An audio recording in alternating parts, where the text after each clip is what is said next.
ಈ MSME ಮೂಲಕ industry ಮೂಲಕ ಕೊಡೋದು ಸಾಧ್ಯ ಇಲ್ಲ. ಯಾಕಂದ್ರೆ ನಾವು 42 ಕೋಟಿ ಜನಸಂಖ್ಯೆ ಇದ್ದೀವಿ. ನಾವು ಏನಪ್ಪ ಡಿಫೆಂಡ್ ಅದನ್ನು ಮಾಡ್ತೀವಿ ಅಂದ್ರೆ ಊಟದ ಮೇಲೆ, ಅನ್ನದ ಮೇಲೆ. ಅನ್ನ ಬೆಳೆಯೋದು ಕೃಷಿಯಲ್ಲಿ.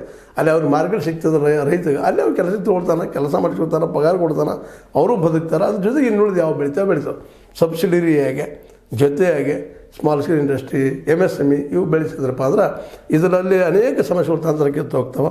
ಮತ್ತು ಎಲ್ಲ ಗಂಡು ಮಕ್ಕಳಿಗೆ ಮದುವೆ ಆಗಿ ಬಿಡ್ತಪ್ಪ ಅಂದರೆ ಭಾಳಷ್ಟು ಚೆನ್ನಾಗಿ ಮದುವೆ ಆಗ್ತಾಯಿಲ್ಲ ಅನ್ನೋದು ಗೊತ್ತಿಲ್ಲ ನಿಮಗೆ, ನಮಗೂ ಗೊತ್ತಿರಲಿ. ಯಾಕಂತಂದ್ರೆ 1,000 ಗಂಡು ಮಕ್ಕಳಿಗೆ ಇವತ್ತು 900 ಎಷ್ಟು 46 50 ಹೆಣ್ಮಕ್ಳಿದ್ದಾರೆ. ಪ್ರತಿ 1000ಕ್ಕೆ 50 ಜನ ಹೆಣ್ಮಕ್ಳು ಶಾರ್ಟೇಜ್ ಬಿಡೋದ್ರಿಂದ ಇಲ್ಲ ಅನ್ನೋದ್ರಿಂದ ಭಾಳಷ್ಟು ಗಂಡು ಮಕ್ಕಳು ಮದುವೆ ಆಗದೇ ಇರೋದಕ್ಕೂ ಇಂಥ ಕಾರಣಗಳು ಆಗ್ತಾಯಿದ್ದಾವೆ. ಯಾಕಂದ್ರೆ ಲೈಂಗಿಕತೆ ಅನ್ನೋದು, ಸೆಕ್ಸ್ ಅನ್ನುವಂಥದ್ದು ಅದು ಸಹಜವಾಗಿ ಬರುವಂಥದ್ದು, ಅದು ಎಲ್ಲೋ ಏನೋ ಆಗ್ತಾ ಹೋಗ್ತಾ ಇದೆ. ಹೀಗಾಗಿ ಇವತ್ತು ಅದು ಒಂದು ಕಾರಣ. ಅದಕ್ಕೆ ಕಾರಣಪ್ಪ ಅಂದ್ರೆ ಆರ್ಥಿಕ ಬದ್ಧತೆ ಇಲ್ಲದವ್ರು ಇವತ್ತು ಹೆಣ್ಣು ಕೊಡೋದು ಬಂದು ಮಾಡಿಬಿಟ್ಟಿದ್ದಾರೆ. ಒಕ್ಕಲ್ತನ ಮಾಡ್ತಾ ಇರೋದು ಹೆಣ್ಣು ಕೊಡ್ತಾ ಇಲ್ಲ ಇವತ್ತು ಅನ್ನೋದು ಸಹಿತ ಅಷ್ಟೇ ನಾವು ಗಮನಿಸ್ಬೇಕಾಗಿದೆ.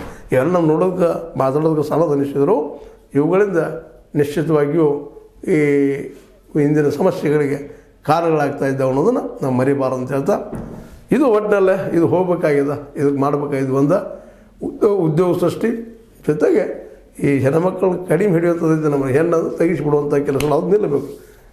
ಹೆಣ್ಣು ಗಂಡು ಎರಡೂ ಸಮಾನವಾಗಿ ಬಡಿದಾಗ ಈ ಸಮಸ್ಯೆಗೆ ಉತ್ತರ ಸಿಗ್ಬೋದು ಇನ್ನಷ್ಟು ಅಂತ ಹೇಳ್ತಾ, ಒಟ್ಟಾರೆಯಾಗಿ ನಮ್ಮ ಅರ್ಥ ಜೊತೆಗೆ ಸಾಮಾಜಿಕ ಸಮಾನತೆ ಬರಬೇಕಾಗಿದ್ರೆ ಶಿಕ್ಷಣ ಇವೆರಡು ಸಿಕ್ಕುಪ್ಪ ಅಂದ್ರೆ ಈ ಸಮಸ್ಯೆ ಕಡಿಮೆ ಆಗ್ತದೆ. ಇನ್ನು ಈಗ ಎಷ್ಟೋ ಪಾಲು ಕಡಿಮೆ ಆಗ್ಯದ ನಾವು ಅಂದರೂ ಸಹಿತ ಇವತ್ತು ನಮ್ಮ ಡಾಕ್ಟರ್ ನಾಗಲಕ್ಷ್ಮಿ ಚೌಧರಿ ಅವರು ಈ ಡಾಕ್ಯುಮೆಂಟ್ರಿ ಎವಿಡೆನ್ಸ್ ಕೊಟ್ಟಿದ್ದರಿಂದಾಗೆ ಹೌದಪ್ಪ ಇದೇನೋ ಆಗಬೇಕು, ಪರಿಹಾರ ಆಗಬೇಕು, ಇದಕ್ಕೆ ಸರ್ಕಾರ ಬದ್ಧಾಗಿ ಏನೋ ಕೆಲಸ ಮಾಡಲಿ ಅಂತ ಹೇಳ್ತಾ ನಮ್ಗೆ ಅನಿಸಿದ ಕೆಲವು ಮಾತುಗಳು ನಿಮ್ಮೊಂದಿಗೆ ಮಾತಾಡಿದ್ದೀನಿ. ನಿಮ್ಮ ಲೈಕ್ ಮಾಡಿ, ಶೇರ್ ಮಾಡಿ, ಕಮೆಂಟ್ ಮಾಡಿ, ಜೊತೆಗೆ ಸಬ್ಸ್ಕ್ರೈಬ್ ಆಗೋದು ನಿಲ್ಲಿಸ್ಬಿಟ್ರೆ S60 ನ್ಯೂಸ್ ಅರ್ಥ ತಿಳಿಸಿದ್ದು ನಾವಿದು ಸತ್ಯದ ಕೈಗಳಲ್ಲಿ ವಂದನೆಗಳು.